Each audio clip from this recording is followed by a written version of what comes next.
to do that.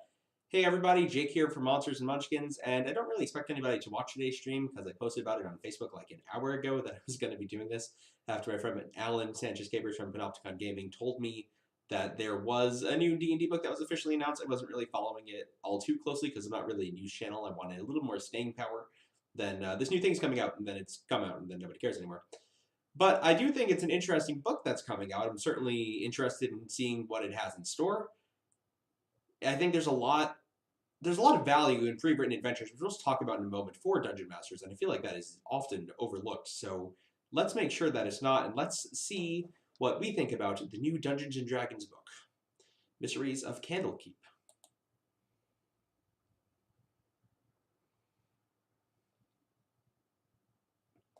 So let's see if I'm doing this correctly. I am not doing this correctly. I'm showing you restream. That's okay, because it's not my stream key, not that I think anybody wants to steal that. Well, anyway, I am on the ever-trustworthy, always reliable Bell of Lost Souls, so we know that this information is accurate.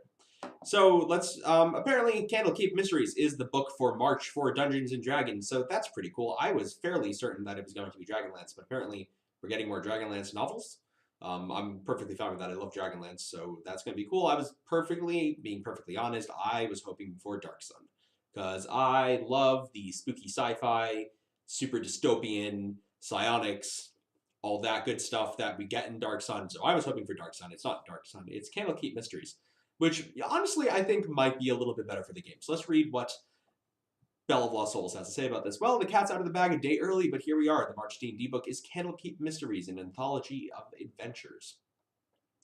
We're a day early, but the new D&D book has been spotted out in the wild. The cover has been revealed over at Penguin Random House as of press time. Oh, that's interesting.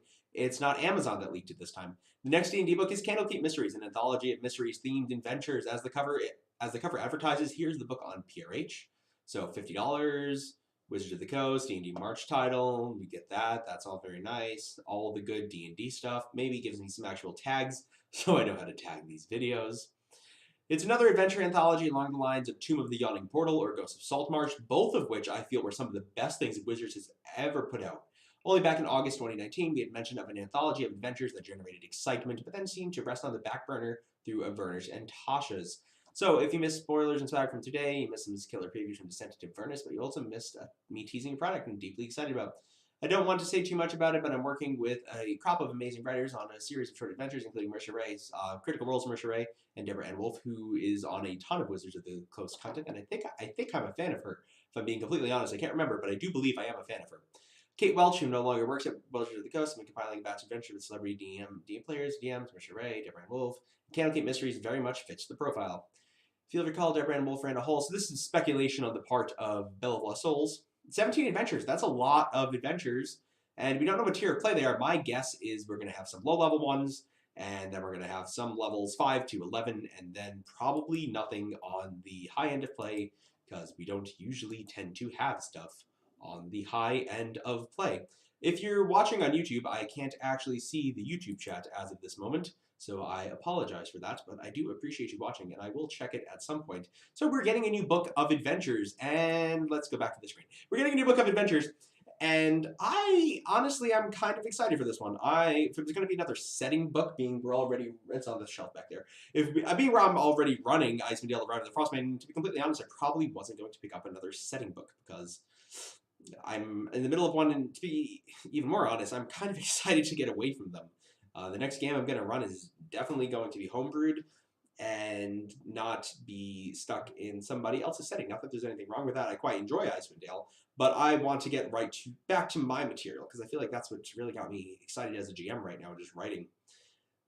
But we're getting an adventure anthology, which I think is amazing. A lot of people think there's valor or some level of something virtuous about running your own adventures, writing your own stories. And I do think that there is something nice about writing your own adventures. I wrote a lot of adventures. I've written an entire campaign that my friends and I are still playing through, The Rod of the Seven Parts.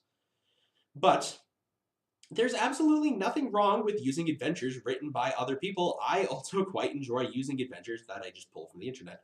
I've run against a Cult of the Reptile God probably about 1 billion times. A Boy and His Motron, which is a very cute, like, 2nd, 3rd, 4th level adventure against a Cult of the Keep on the Shadowfell from 4th edition, I do believe.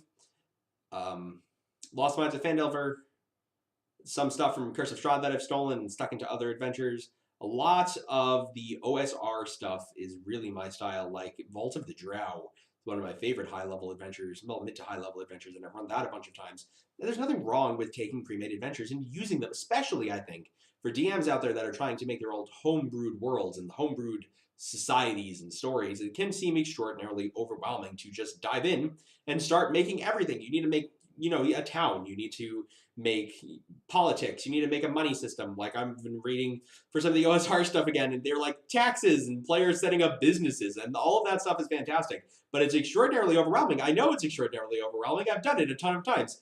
And taking pre-made adventures can really take some of that stress off, because you can be like, okay, I can just change these names. Maybe I want some of these NPCs to stick around a while, so I'm going to change them to names that I want in my world. Maybe change the name of the tavern.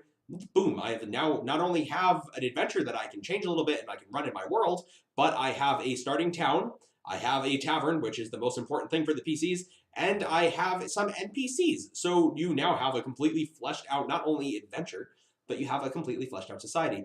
And taking bits from adventures, you don't just because a book. Here's the thing.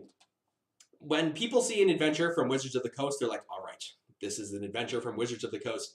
It is official. I must read from cover to cover everything that this covers, and I must start with the lore. And no, I skip all of that. I don't care about where it's set, really. I don't care about half of the starting information they give me. I read the front of the book to figure out what it's about. I read the back of the book. I read the blurb on the front cover of the book. And then I just go to the back of the adventure. I want to see who the players are going to fight. And then I read through the rest of it, skimming it for important DM things. And then I'm like, okay, I can probably feel comfortable about running this at this point. Running pre-made adventures is probably one of the best things you can do, because you get a lot of stuff. I'm not a map maker. I'm not a accountant. I don't want to deal with all of that stuff. So just having somebody else work that out, and then me changing the stuff that I don't like to make an adventure I do like, is honestly pretty perfect. And I'm excited that that's the type of book we're getting, because Tales of the Yawning Portal has tons of replay value. I've taken tons of stuff from Tales of the Yawning Portal, and my players never knew that they replayed through some of the stuff, because you can just change it. And honestly, your players are going to be happy to play whatever, so you can put a ton of pre-made adventures in front of them, and they're never going to be unhappy about it. I am live. For some reason, I thought I was not live for a second, and I was like, am I an idiot? No, I am live. Sorry. My brain is not, my brain is not functioning properly. Oh, okay, good. And YouTube's not frozen either. Okay, good. We're all good in those regards. So, brain just let me down. So, running pre-made adventures. I'm excited that we're getting a book of pre-made adventures, because I think that this is going to have more replay value for DMs than a book that is a setting book. Eventually, I think a lot of people, not all people, but a lot of DMs out there would like to run their own adventure, run their own world, run their own stories, and having a few adventures that you can just drop in there really helps not only make it feel like a real world, but make it feel like a sandbox world where your players can run around and they can go to the quest keeper at the end and be like, hey, what do you have for me? We have, I don't know, Lassie found Timmy stuck in a well, and they can be like, okay, cool, what else do you have for me? Well, you can go kill rats at the docks. Well, what else do you have for me? Well, there's a dragon. And they can just list off these quests, and it feels like a real world, because these quests are options for them to go off and do, and that is an incredibly, incredibly cool thing to be able to offer to your players.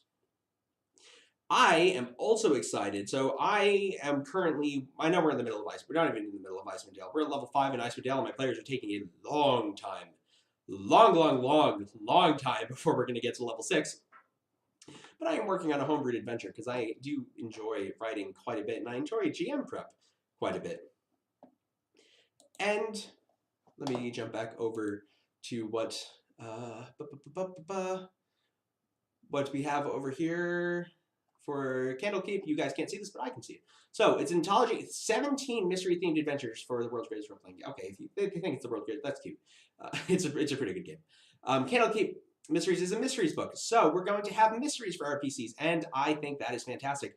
My good friend Nate Henry, who plays Call of Cthulhu with us, his character is Matt, plays Call of Cthulhu with us, and he always wants to run a mystery when he starts his campaigns, and he always has the darndest time doing it. So now we're actually going to have some mysteries to run, and I think it's difficult in D&D, right? It's difficult. There are some difficult scenarios to run. It's difficult to run mysteries because you've got rogues with like plus 30 to their passive perception or investigation skill. It's difficult to run anything with disease because you've got clerics and paladins. It's difficult to run anything with a curse because you've got clerics and paladins. It's difficult to run anything with undead because you've got clerics and paladins.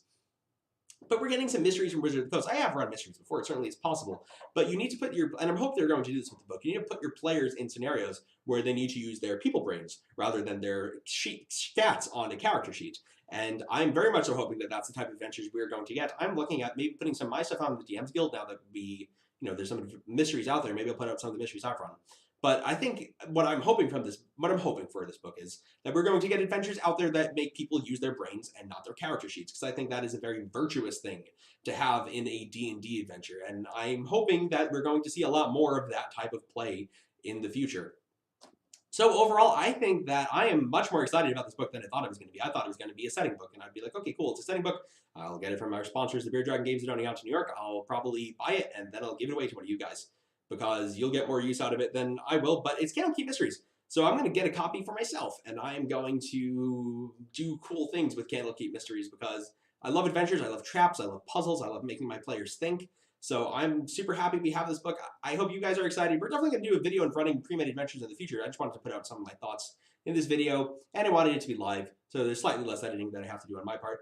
I'm not going to cut out the part with the brain fart. I'll leave that in there for you guys. You can check out our other live streams. I'm probably going to hop on Twitch in a minute and play some video games, because I was going to paint tonight, but that's not happening at this point. I'm way too tired. I've done too many videos today. So I'm going to hop on Twitch, play some video games, maybe play some Vermintide if people are around to play Vermintide, because I don't like playing shooter games by myself. If not, play some Battletech or Call of Cthulhu. And we have our normal live streams, which are Wednesday from 7 to 10 p.m. for the role-playing game Call of Cthulhu, and Fridays from 6 to 9 p.m. for Dungeons & Dragons, Icewind Dale, The Rime of the Frost Maiden. It's a ton of fun. You should definitely come check it out. We got some new followers, which I hope are going to come out and watch it. We know we got a new subscriber from a video on YouTube today, but that's analytics stuff, and I don't actually care.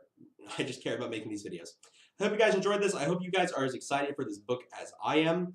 And until I see you again, don't forget to have fun and roll some dice.